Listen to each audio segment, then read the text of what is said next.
This week exclusive, General Keith Alexander, the four-star general who heads the National Security Agency. General Alexander, thank you so much for coming on this morning. First off, this news that Snowden is apparently on his way to Moscow, perhaps to Venezuela. To get to the point that Pierre was just making, do you understand why the system did not blink red in a way that could prevent Snowden from leaving Hawaii in the first place with those secrets? No, I don't. It's clearly an individual who's betrayed the trust and confidence we had in him. This is an individual who is not acting, in my opinion, with noble intent. And when you think about what our mission is, I want to jump into that because I think it reflects on the question you're asking. You know, my first responsibility to the American people is to defend this nation. And when you think about it, defending the nation, let's look back at 9/11 and what happened. The intel community failed to connect the dots in 9/11. And much of what we've done since then were to give us the capabilities, and this is the business record FISA, what's sometimes called Section 215, and the FAA 702, two capabilities that help us connect the dots. The reason I bring that up is that these are two of the most important things from my perspective that helps us understand what terrorists are trying to do. And if you think about that, what Snowden has revealed has caused irreversible and significant damage to our country and to our allies. When on Friday, we pushed to Congress over 50 cases where these contributed to the understanding and, in many cases, disruption of terrorist plots. And I brought with me a quote because I thought it was important to read this. And as an Army officer, you may know I can't read that good, but I'm going to try. This was a report issued by the Senate Select Committee on Intelligence in 2012 in support of the reauthorization of the 2008 amendments to FISA. And I quote, "Through 4 years of oversight, the committee has not identified a single case in which a government official engaged in willful effort to circumvent or violate the law." What that means specifically is we take protecting our civil liberties and privacy as one of our key foundational values. And I want to ask more about that, General. But first, one more question about pretty startling that you didn't know why the alarm bells did not go off. So what's to say that this couldn't happen again? There are about 3.5 million private contractors with top secret classification, about 1 million with government clearances. How can you prevent this from happening again? Well, this is a key issue that we've got to work our way through. Clearly, the system did not work as it should have. He betrayed the trust and confidence we had in him. This was an individual with top secret clearance whose duty it was to administer these networks.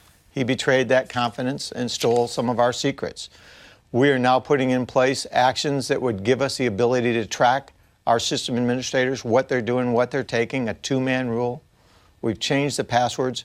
But at the end of the day, we have to trust that our people are going to do the right thing. This is an extremely important mission, defending our country. When they betray that trust, well, then we have to push it over to the Department of Justice and others for the appropriate action. In the statement that Hong Kong put out this morning explaining why they allowed Snowden to leave, they also say they've written to the United States government requesting clarification on reports based on Snowden's information that the United States government had hacked computer systems in Hong Kong. He said that the NSA does all kinds of things like hack Chinese cell phone companies to steal all of your SMS data. Is that true? Well, we have interest in those who collect on us as an intelligence agency. But to say that we're willfully just collecting all sorts of data would give you the impression that we're just trying to canvass the whole world. The fact is, what we're trying to do is get the information our nation needs, the foreign intelligence. That primary mission in this case, and the case that Snowden has brought up, is in defending this nation from a terrorist attack. Now, we have other intelligence interests just like other nations do. That's what you'd expect us to do. We do that right. Our main interest, who's collecting on us? And I just say, let's look back at where that source comes from. Well, that was the government of Hong Kong, though, putting out that statement. Are you confident that we have not broken the laws of Hong Kong? I'm confident that we're following the laws that our country has and doing what we do. We have a set of laws that guide how NSA acts. We follow those laws. We have tremendous oversight by all three portions of the government, the courts, Congress, and the administration. And when you look at these laws and the way they've been passed and the oversight mechanisms that we have, I am confident that we are following our laws. Finally, that final point that Pierre made, the question about some government officials are asking whether WikiLeaks is a legitimate journalistic organization or an enemy of the state. Where do you come down on that? I have no opinion on WikiLeaks. I really don't track them. I really don't know who WikiLeaks are other than this Assange person. My job, again, defend the nation. So let me move on to that then, because speculation. You just said that as you testified to Congress this week, that the government programs have helped prevent 50 terrorist attacks. Senators Wyden and Udall from the Intelligence Committee responded to that assertion this week. They acknowledged that the PRISM program had been quite effective, but they went on to say this. However, it appears that the bulk phone records collection program under Section 215 of the USA Patriot Act played little or no role in most of these disruptions. In fact, we have yet to see any evidence that the bulk phone records collection program has provided any otherwise unobtainable intelligence. Can you provide that evidence? Yes, and I think we did. Now, here's the facts. I think what they put on the table, if you look at it just across the board, across these 50, the business record FISA is only going to focus on those that had a nexus in the United States. And that's a little over 10. So when you look at it, the scope that the business record FISA can deal with is those that are just over 10. And in those, I think it contributed in the majority of cases. It allowed us to form some of the dots. And I think that's key in what we're trying to do. Look at where this came from. And I think you heard part of the testimony on Tuesday, as you'd mentioned. In 2001, Midar, who was in California, the intelligence community didn't know that.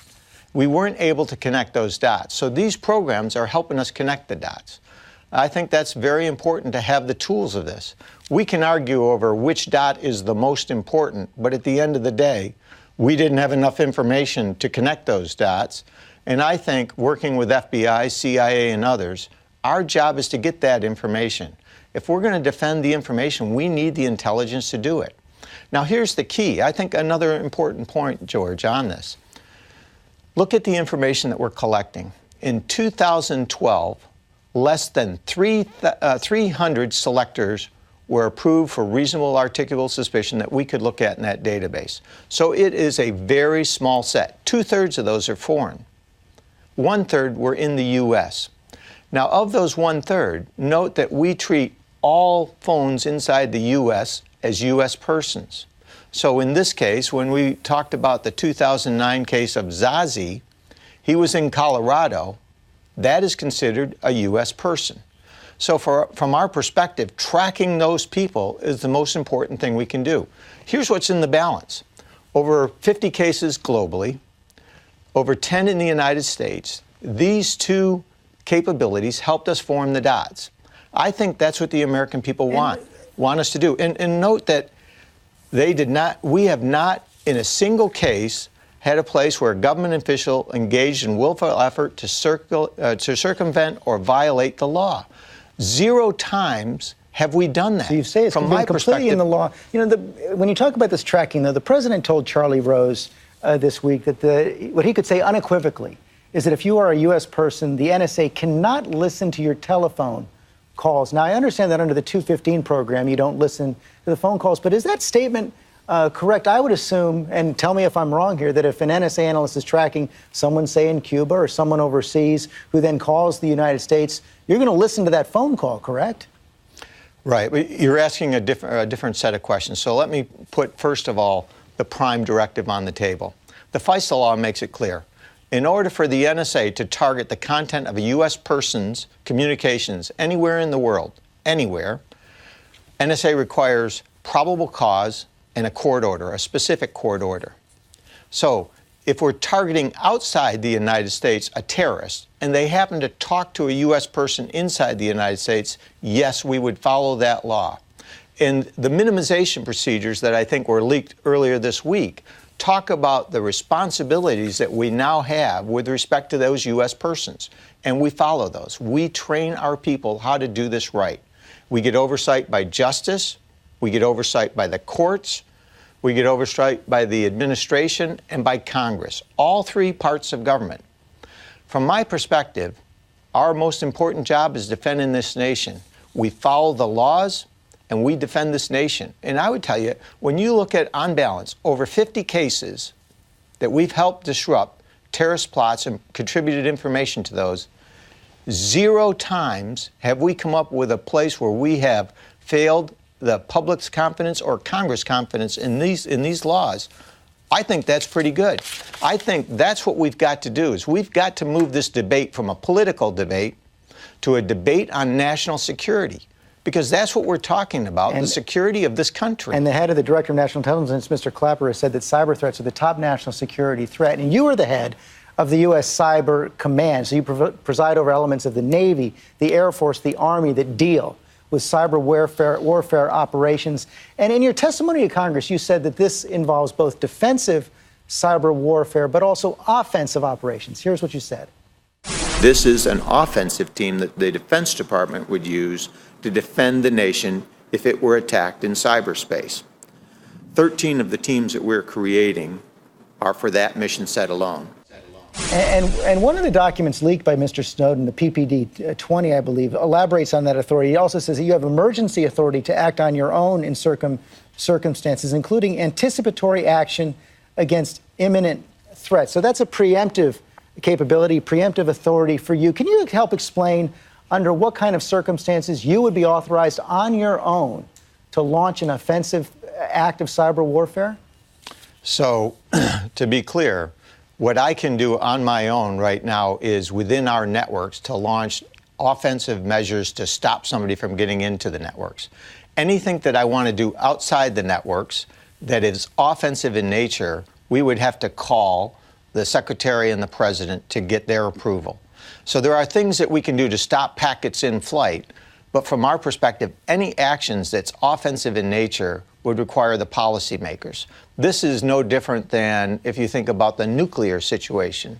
If somebody comes in and attacks a country, what we would do is immediately stand up a set of communications with the Secretary, the President, and the policymakers and say, here's what's going on, here's what we're doing to defend the networks right now and the actions we've taken, and those are described in that as the defensive cyber effects operations.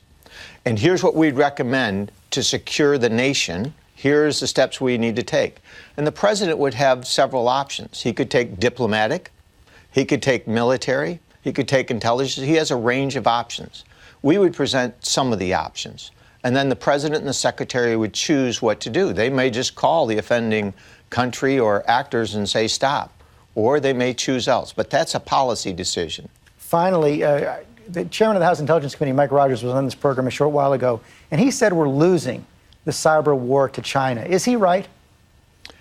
Well, I think our nation has been significantly impacted with intellectual property, the theft of intellectual property by China and others. That is the most significant transfer of wealth in history. And it goes right back to your initial question. Who's taking our information is one of the things I believe the American people would expect me to know. That's one of my missions. Who's doing this to us and why? So when you ask your initial question, why, there's part of the answer. Who's coming after us? We need to know that so we can defend this nation. General Alexander, thank you very much for your time this morning. Thank you.